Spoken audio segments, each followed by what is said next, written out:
네, 미국 시간으로 이 화요일과 수요일 이틀간 연준 회의가 열리게 됩니다. 최근에 가장 큰 관심사죠. 과연 달러 강세에 대해서 어떤 입장을 보일 것인가도 상당히 주목이 됩니다.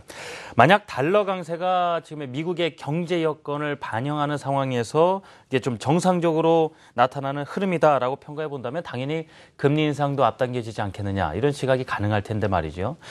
지금의 달러 강세 성격을 분명히 알 필요가 있겠습니다. 오늘은 달러 강세라고 평가하는 잣대인 달러 평가 지수로 본 최근 달러 강세의 성격에 대해서 이야기를 나눠볼까 합니다. 한국경제신문사 한상춘 논설위원 나와 계십니다. 위원님 어서 오십시오. 네, 안녕하십니까. 예. 최근에 이 달러 강세 이야기가 연일 나오고 있는 상황이거든요. 근데 보통 이제 강세라고 한다면 뭐 다른 국가 통화 대비해서 비교해서 약세다 강세다 표현하는데 달러가 워낙에 또 중심 통화다 보니까요. 달러 강세라는 것, 달러 가치라는 것에 대한 어떤 의미에 대해서도 정확히 좀 알고 가야 되지 않을까 싶습니다. 예, 요즘 대내 금융시장의 최대 관심이고 모든 경제 주체들이 가장 관심이 달러 강세 문제인데요. 일반적으로 달러 강세는 진행자께서 말씀해 주신 것처럼 두 가지 의미가 사용되고 있다 이렇게 보시면 됐습니다. 하나는 특정 통화에 대해서 달러 강세냐 약세냐 보통 이렇게 많이 사용하죠. 예를 들어서 원달러 환율이 올라갔다 하면 미 달러에 대한 원화 가치가 그만큼 약세고 또 원화에 대한 미 달러 가치가 강세다 이런 표현으로 사용한다 이렇게 보시면 됐습니다. 그래서 보통 얘기하는 N 달러 환율이 올라갔을 때는 엔화에 대해서 미 달러 가치 강세, 원 달러 환율이 올라갔을 때는 원화에 대해서 미 달러 가치 강세 이렇게 상대적인 가치 이렇게 얘기하는데요. 사실 기준이 어디냐 하는 것도 놓고 사실 또 다른 의미가 있죠. 그런 반면에 또 다른 측면에서 보면 우리가 이제 요즘 시청자분도 많이 접하는 이렇게 용어 중에 하나가 달러 평가 지수다 이렇게 보시면 됐습니다. 그래서 달러 평가 지수가 이렇게 올라가면 달러 강세다 이렇게 이제 많이 나오죠. 그래서 이제 우리 김민지 앵커께서 이제 아침에 뉴스 브리핑 이렇게 정리해주면서 상품 시장 얘기할 때 항상 달러 인덱스 얘기 나오는데요. 이렇게 올라가면 달러 강세, 내려가면 달러 약세 이렇게 하는데 사실 다른 통화 달리 미 달러는 중심 통화입니다. 중심 통화이기 때문에 특정 통화에 대해서 이렇게 강세냐 약세냐 하는 것은 그렇게 큰 의미가 없고요. 세계 교역경상의 아주 주요 국가들 전부를 할 수 없습니다는 세계 주요 교역경상에 이렇게 달러 가치의 향방을 볼 수 있는 것이 달러 패러티 평가 지수로 보는 것이 사실 어떻게 보면 중심 통화 의미로서 미 달러 가치를 평가할 때 정확한 개념이다 이렇게 보겠습니다. 타 국가의 통화 대비보다는 일단은 달러 평가 지수 산출되는 기준으로 했을 때 좀 중심을 두는 게 맞다. 자, 최근에 이 달러 강세 성격을 파악하기 위해서는요. 소위 달러 인덱스다, 우리 달러 평가 지수다 이런 개념을 또 정확히 할 필요가 있겠는데요. 어떻게 산출되는지도 알아야 되겠는데요. 많이 나오고 시청자분이 많이 아실 겁니다. 근데 오늘 자막을 통해서 이 달러 평가 지수 이가 어떻게 구성되어 있는가 하는 걸 좀 잘 보겠습니다. 사실 달러 평가 지수는 달러 인덱스다 이렇게 표시를 하고요. 그다음에 다른 측면에서 보면 달러 패러티 지수다 이렇게 보시됐습니다. 김 PD께서 오늘 오랜만에 나오셨는데요. 자막을 좀 보여주시면 바라겠습니다. 질문 2번에 대한. 그래서 달러 인덱스, 달러 패러티, 달러 평가 지수 이렇게 세 가지 용어를 사용하는 이 대목은 주요 6개국 통화에 대해서 달러 가치를 평가하는 방식이다 이렇게 보시됐습니다. 이거 산출한 기간은 사실상 이게 1973년에요. FRB가 사실 통화 정책의 정책 결정을 하기 위해서 페드가 이렇게 만든 겁니다. 정책 결정을 하기 위해서. 왜냐하면 자막을 계속해서 이제 놔두시기 바랍니다. 오늘 요 대목이 이제 가장 중요한 대목이기 때문에 우리가 국제 통화 질서에서 보면 1945년서부터 1971년까지 소위 미 달러 가치가 금에 대해서 팩을 하는 소위 브레튼 우드 시스템을 갖췄거든요. 이런 것이 이제 교역량이 증가하면서 달러 가치를 금에 팩을 시키기가 상당히 어렵게 되기 때문에 닉슨의 금태현 정지가 1971년에 정지하면서 스미트소니안 체제가 됐거든요. 근데 이게 뭐냐면 45년서부터 71년까지 국제 통화 질서를 이렇게 하다가 갑작스럽게 그걸 팩을 정지시켜버리니까 혼란스럽단 말이에요. 그러면 달러 가치 향방이 이렇게 강세냐 약세냐 이걸 좀 봐줘야 되는데요. 그 정책 참조하기 위해서 이게 만들어졌다 이렇게 보여졌습니다. 그래서 이 기준이 100이냐 99냐 이렇게 할 때는 73년 3월 이게 100을 기준으로 한다 이렇게 보여졌습니다. 그런 측면에서 보면 일단은 올해 100으로 올라왔다는 것은 73년 3월에 미 달러 가치의 주요 산정되는 통화에 대비해서 그 수준을 올라간 거다 이렇게 보시면 됐습니다. 그러면 제가 자꾸 이렇게 보여달라고 하는 거는 한번 이걸 보겠습니다. 네. 지금 시청자 여러분, 지금의 경제 질서와 73년의 경제 질서와 차이점을 한번 보시라는 얘기입니다. 그래서 유로화가 이제 그때 당시에 이제 유럽의 ERM 시스템 해가지고 유로 전신되겠죠. 대충 유럽 전역 통화를 이렇게 보시면 되겠습니다. 유로랜드를 구성하는. 그래서 57.6% 이게 수정됐기 때문에 하고 엔화가 13.6%, 파운드가 11.9%, 그리고 카나다가 9.1%. 여기서 이제 문제가 되는 것이 이 부분입니다. 네. 올해 그 금리를 많이 내렸던 캐나다. 스웨덴이 예. 4.2%, 스웨덴. 스위스가 3.6% 해서 지금의 세계 경제에서 주도하고 있는 중국의 위안화, 뭐 한국의 원화 이런 것이 이제 대비지 않고 그때 당시에 이제 경제 비중이 높고 예. 교육 비중이 높았던 이 국가고요. 예. 그래서 이제 이 대목이 사실 왜 이렇게 비춰주냐면 올해 달러 강세 부분에 대해서 정확하게 그 성격이 명확하게 나오기 때문에 그렇다 볼 때 있습니다. 예. 아마 감을 잡으신 분들 계실 텐데 달러인데스 달러 평가 지수가 무엇을 말하는지 어떻게 산출되는지 말씀을 들어봤는데요. 자, 지난해 달러 평가 지수가 지난해 이후 한 20% 이상 상승을 했습니다. 그런데 종전에 비해서 분명히 성격이 다른 강세다라는 이야기가 많이 나오고 있거든요. 이런 시각에 대해서도 좀 정확히 알고 가야 되겠습니다. 예, 사실은 그렇습니다. 이 지금의 1년 동안에 네. 달러 페러티 지수, 달러 평가 지수가 20% 정도 올라가는 것은 1980년대 이후로 보면 한 세 번째 해당된다 이렇게 볼 때 있습니다. 그래서 프라자 협정 직전에 이때 달러 강세가 특히 네. 이때는 엔화에 대해서 강세했기 때문에 네. 이걸 풀자 해서 프라자 협정이 나온 겁니다. 직전에 사실 1년간 달러 페러티 지수가 한 19% 정도 올랐고요. 그 다음에 이제 2008년 서프라임 모기 전 직후에 사실 달러 가치가 폭락하면서 그게 미국의 다우지수가 6,400에서 이렇게 올라가는 과정에서 네. 달러 페러티 지수가 같이 맞물려서 올라갔습니다. 그때 한 19% 올라갔고요. 이번 같은 경우에는 한 20% 정도 올라갔는데요. 사실 그렇습니다. 이번에 한번 보면 영국만 제고는 이 달러 페러티 지수, 평가 지수를 구성하는 국가들에 보면 대부분 다 자국 통화를 평가절하했다는 얘기입니다. 그러니까 자국 통화 평가절하 조치를 했다는 얘기입니다. 네. 그렇다면 미국이 미국 경제 여건에 관계없이 달러 페러티 지수를 올라가는 강세가 하는 요인이 되겠죠. 네. 그러면 뭐 잠시 시청자 여러분한테 달러 그 평가 지수에 아까 엔화 유로 비중 이렇게 쭉 얘기했습니다는 그 비중대로 올해 들어서 어떤 조치가 있었을까? 물론 작년까지 연장하면 더 심합니다. 근데 시간 관계상 올해만 좀 보겠습니다. 올해 같은 경우에는 유로랜드 같은 경우에는 이게 한 57% 구성되죠. 제로금리에다 3월부터 600억 유로. 그래서 이 자체가 유로 약세를 초유로로 약세를 하는 이런 모습이 지금 되는 상태에서 달러가 강세가 되는 거고요. 네.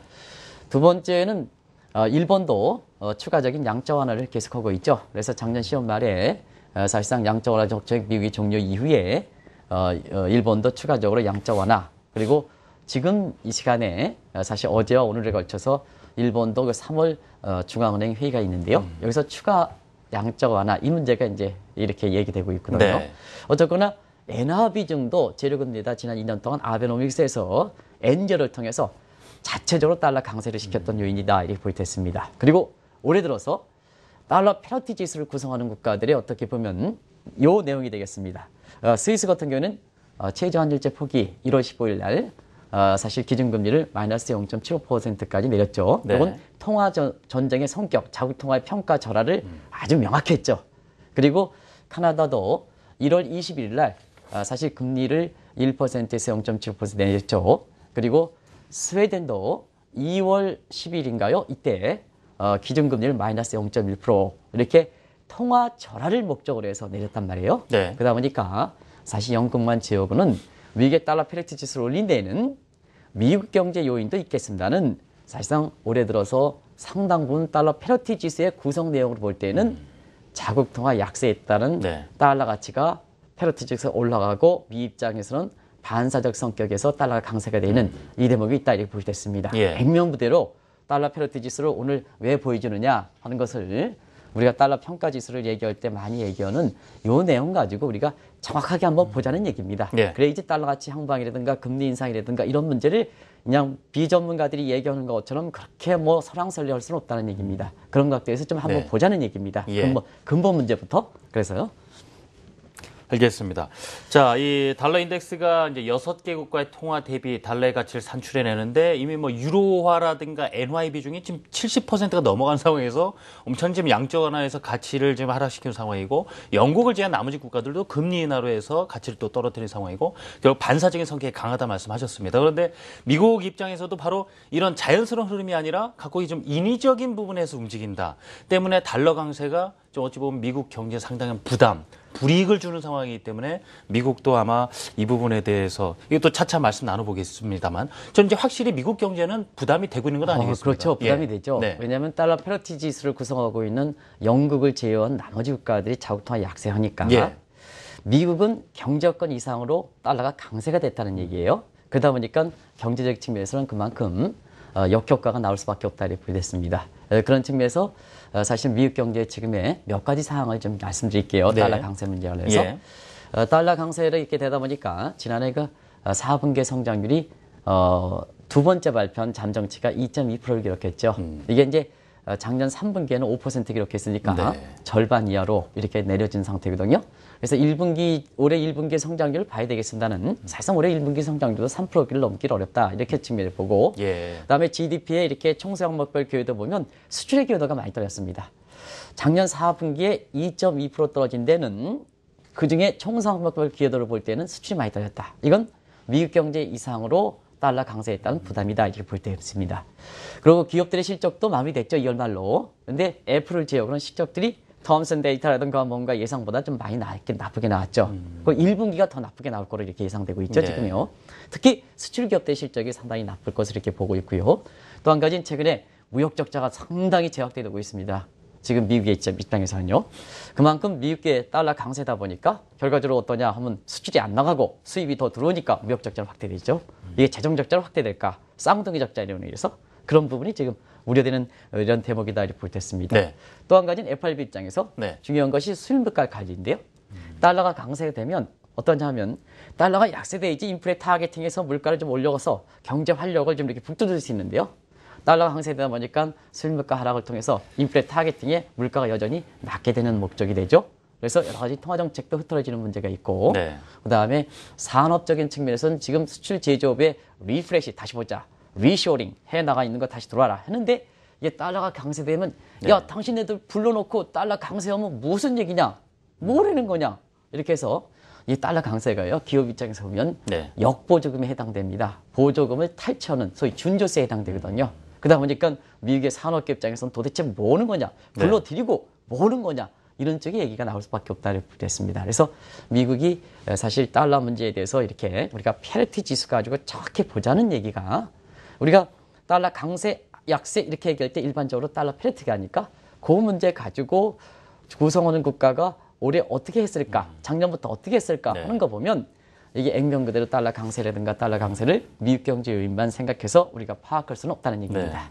이렇게 이 다른 국가들이 좀 인위적인 어떤 정책을 동원해서 평가 자국의 통화 가치를 약세 쪽으로 유도한다. 그럼으로 인해서 미국이 오히려 악영향을 받는다. 그럼 지금 어떤 그 양적 완화나 이런 방법을 통해서 위기를 타개해서 좀 정상적으로 돌아가려는 미국의 정책 당국자들 입장에서는 상당히 심기가 불편할 수밖에 없는 이런 환경이 그렇죠. 조성되겠습니다. 심기가 불편하죠. 예. 왜냐하면 작년까지만 하더라도 미국의 재무장관인 제이콥 루 같은 경우는 네. 달러 가치가 미국의 국익에 부합한다 이런 얘기를 우리가 한번 전해드렸지 않습니까? 네. 옛날부터 문제가 되기 때문에 그걸 한국경제TV를 통해서 그때 진전 사항을 계속해서 얘기하는 겁니다. 근데 요 양반이 지금 어떤 입장이냐 하면 달러 강세는 지금 미국의 국익에 입장을 하지 않고 네. 부합하지 않고 사실상 4월 달에 발표될 재무부의 환율 보고서에 통상 압력 내지는 환율 마착의 표적으로 될 만큼 네. 지금 입장이 많이 변하고 있다 이렇게 볼 때 있습니다. 그리고 제레일 앨런이 작년부터 일률적으로 달러 강세에 대해서 이렇게 우려를 표명했다는 것은 잘 아시겠죠? 몇 차례 걸쳐서 지적했는데요. 네. 오늘 자막에 이렇게 보면 새로운 내용이 두 가지가 첨가되어 있을 겁니다. 하나는 스탠리 피셔, 지금 미국의 FRB 부의장으로서 실무를 총괄하는 사람이거든요.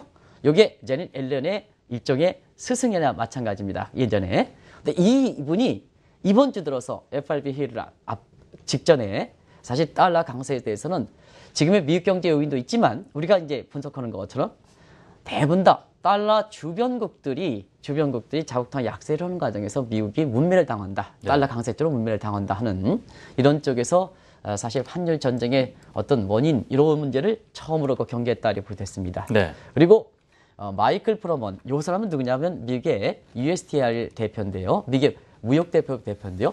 우리 통상 정책과 달리 미국의 산업계 입장을 고스란히 반영하거든요. 근데 이 양반도 지금 3월 달에 NT 보고서 발표했죠. 근데 한국의 매스컴들은 다른 문제 때문에 그걸 그렇게 크게 이슈가 다르지 않고 있습니다는 이 NT 보고서, 국가별 무역 장벽 보고에서 보면 그 무역 마찰의 정도가 최근 몇 년 동안 가장 높게 수위가 잡히고 있습니다. 네. 왜냐하면 미국의 그 산업계 입장을 고스란히 반영하는 마이클 이렇게 로드먼 같은 경우에는 프로먼 같은 경우에는 사실상 산업계가 리쇼링이라든가 리프레시 정책에서 제조업 육성 정책을 했는데 달러 강세가 사실 자국의 문제에서 그런 게 아니고 다른 국가가 인위적으로 통화 약세, 보호주의 정책에 의해서 미 산업계가 영향을 받다 보니까 USTR은 같은 경우에는 통상 정책이라는 게 미국 같은 경우에는 우리 입장에서 우리가 정부가 관장하는 게 아니라 산업계 입장을 고스란히 반영하는 게 미국 입장에서 통상 정책이거든요. 네. 그러니까 마이클 로드먼 같은 USTR 대표도 사실 달러 강세에 대해서 이례적으로 부담을 우려를 하는. 그러다 보니까 지금 재무장관도 제이콥 루도 달러 강세 우려 표현. 그다음에 FRB의 두 수장인 사실 앨런도 그렇고 스탠리 피셔도 그렇고. 그다음에 산업계 입장을 고스란히 반영하는 USTR도 그렇고 해서 전반적으로 보면 작년엔 제닛 앨런만 의존을 하다가 지금은 달러 강세가 되는 상태에서 미국 경제 부담이 되다 보니까 지금 미국의 통상정책 관련해서 상무장관은 원래 입장을 잘 안 밝히거든요. 왜냐하면 협상의 창구 역할을 해야 되기 때문에 사실상 이게 협상 전략입니다. 그런 측면에서 보면 내놓을 수 있는 국가들, 내놓을 수 있는 정책 당국자는 지금 달러 강세에 대해서 다 우려를 표명한다 이렇게 보겠습니다. 참, 표면상으로는 공조도 강조는 하지만 내심 자국의 이익이 우선이다 보니까 이런 부분에서 상충을 합니다. 이런 인위적인 어떤 각 국가의 움직임으로 인해서 달러 강세 성격이 짙어진다면 미국 역시도 어떤 대응을 분명 할 텐데 어떤 방식으로 하고 있는지도 좀 확인해 봤으면 합니다. 네, 이 대목이 이제 굉장히 중요하죠. 그런 상태에서 보면 사실 다른 국가의 자국통화 약세에 대해서 달러 강세면 이걸 돌파할 수 있는 정책은 시청자 여러분 만약에 미국의 정책 당국자는 두 가지 방안이 있겠죠. 하나는 뭐냐? 통상 마찰로 두들기는 것. 통상 마찰로 두들기는 것. 그다음에 미국도 글로벌 환율 전쟁에 동참하는 것. 요 방안이 되겠죠. 그래서 금리 인상을 좀 연기한다든가 지금 금리를 좀 내릴 수는 없지 않습니까? 더 내릴 수는 없어요. 그러니까 이제 금리 인상 연기설이 나오는 거예요. 그래서 FRB에서 이번에 제닛 앨런이 사실 그 달러 강세에 대해서 어떤 입장을 표명하느냐가 이게 경우에 따라서는 통상 마찰이 상당히 불거질 거로 이렇게 보이고 그다음에 금리 인상 문제 연기냐 땡기느냐 이 문제가 결정되기 때문에 이 문제가 굉장히 중요하거든요. 그런 각도에서 보면 이미 금리 인상 문제에선 자본시장의 거품 정도가 되기 때문에 사실 이 문제가 타이밍이 굉장히 중요하거든요. 그러다 보니까 다른 한편에서 다른 국가들이 가장 보호주의에 해당되는 달러 자국통화 약세를 통해서 근린 궁핍화 정책으로 가다 보니까 이젠 통상 압력적인 측면에서는 상당히 세게 나오고 있죠. 그래서 지금은 올해 3월 달에 발표한 NTB의 보고서에서 국가별 무역장벽 보고에서 각국에 대한 통상 압력의 수위가 상당히 높다 이렇게 부여됐습니다. 그중에서 사실 미국의 무역 적자에서 가장 큰 비중을 차지하는 것이 사실 중국과 한국이거든요. 그러다 보니까 중국에 대해서는 오바마 정부가 이례적으로 지금 여러 가지로 보면 사실은 그렇죠. 우리가 한번 중국과 미국의 질서에서 보면 NDB 신개발은행 대비해서 ADB라든가 월드뱅크 그다음에 사실상 긴급 구호 자금에 대비해서 이쪽 미국 쪽에서는 IMF라든가 이런 쪽에 TPP라든가 RC 해서 이렇게 같이 이렇게 나눠서 한번 봤지 않습니까? 그런 측면에서 보면 사실 이렇게 국제 경제 질서가 완전히 확연하게 재편되는 상황에서 미국의 오바마 대통령이 중국에 대해서 위안화는 시장에 맡겨놔라. 그것도 직접적으로 얘기했죠. 올해 들어서. 대통령이 이렇게 양 질서가 이렇게 중국에 부상해가지고 되는 상태에서는 대통령이 그것도 직접 시진핑에 대해서 맡겨놓으라 이렇게 얘기하는 것은 이례적인 일이거든요. 그만큼 사실상 이렇게 주변국의 통화 약세에 따라서 미국이 경제 여건에 부담이 되다 보니까 통상 압력의 수위가 상당히 강해지고 있다 이렇게 보고요. 한국은 괜찮냐?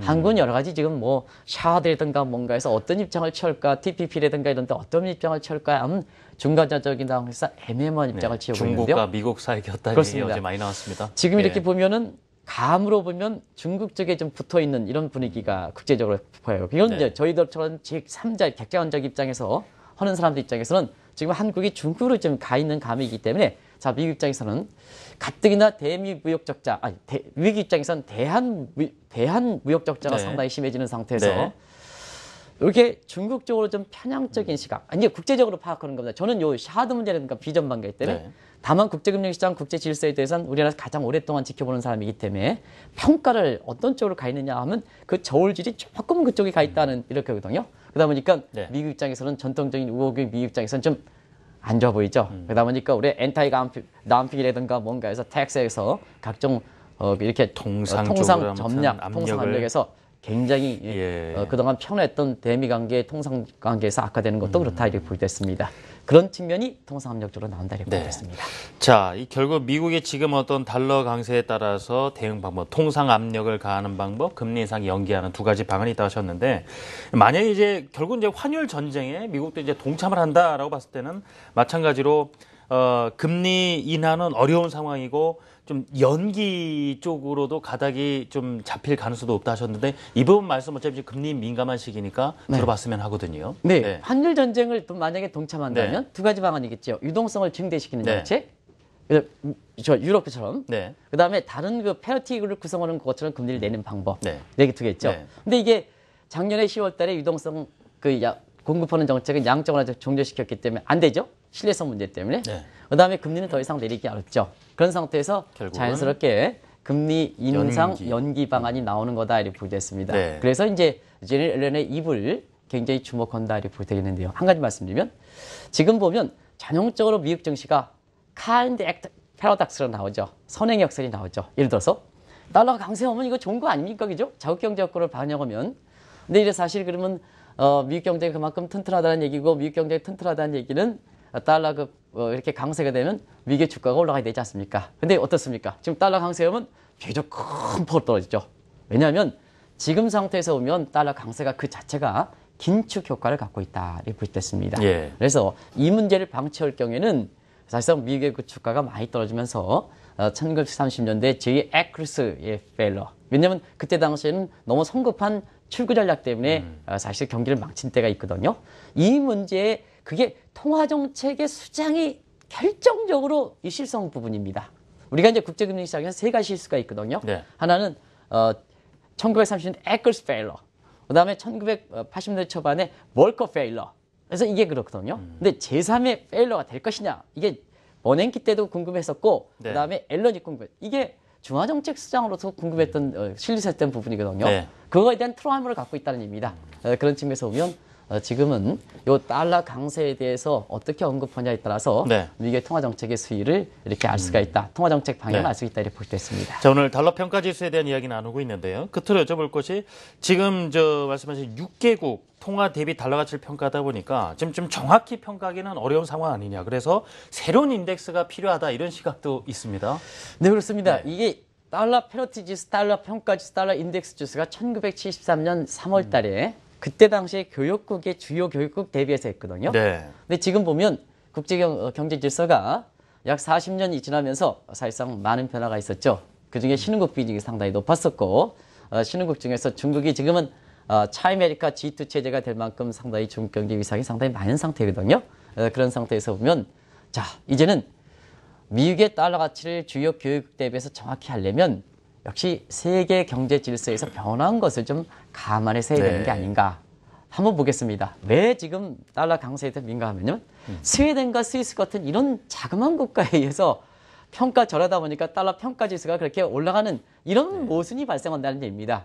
그런 측면에서 보면 사실 미국의 통화 정책을 이렇게 잘못 읽어가는 부분도 있지 않을까 하는 이런 시각에서 미국 내에서는 어차피 정책의 협조기관, 저게 참고기관, FRB의 참고기관이니까 참고가 레퍼런스 인디케이터가 진정한 의미의 참고가 되려면 교육 환경을 변한 것들에서 바뀌어야 된다는 얘기죠.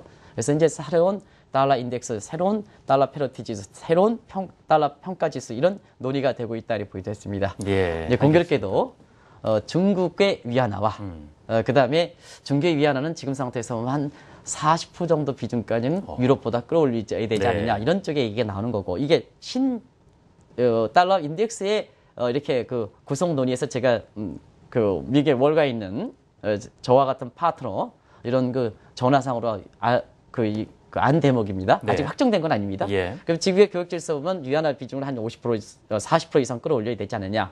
그리고 한계 원화가 좀 많이 새롭게 들어가야 되지 않느냐 해서 이런 거를 보면은 나중에 이렇게 새롭게 달러 평가 지수가 이렇게 작성돼서 나오는 걸 결과를 봐야 되겠습니다는 네. 국민 여러분 이렇게 새로운 평가 지수에서 FRB의 참고 지표를 하는 이런 달러 인덱스에서 한국이 한국의 원화가 많이 고려되는 것은 사실 그만큼 위상 증가다 이렇게 볼 때 있고요. 우리 정책 당국자도 원화의 국제화를 빨리 추진하고 그다음에 원화의 디노미네이션 1달러에 네 자릿대가 주면 안 되지 않습니까? 네. 이렇게 새로운 달러 평가 지수에서 원화가 고려되니까 이걸 축소, 디노미네이션, 리디노미네이션 좀 빨리빨리 좀 단행해서 좀 이렇게 국제적으로 이렇게 가는데 우리 원화 가치도 좀 제대로 좀 알아야 되지 않습니까? 예. 이런 측면에 우리의 과제도 던져준다 알겠습니다. 싶습니다. 자, 이 40년여 전이죠. 이 주요 교역국 중심으로 해서 이 달러를 가치를 평가하던 이제 시간이 지났고 많이 비중에도 구도에도 변화가 생겨서 그 현실 좀 담아야 되지 않는가라는 말씀으로 오늘 마무리를 하겠습니다. 자, 한국경제신문사 한상춘 논설위원이었습니다. 위원님 고맙습니다. 네, 고맙습니다.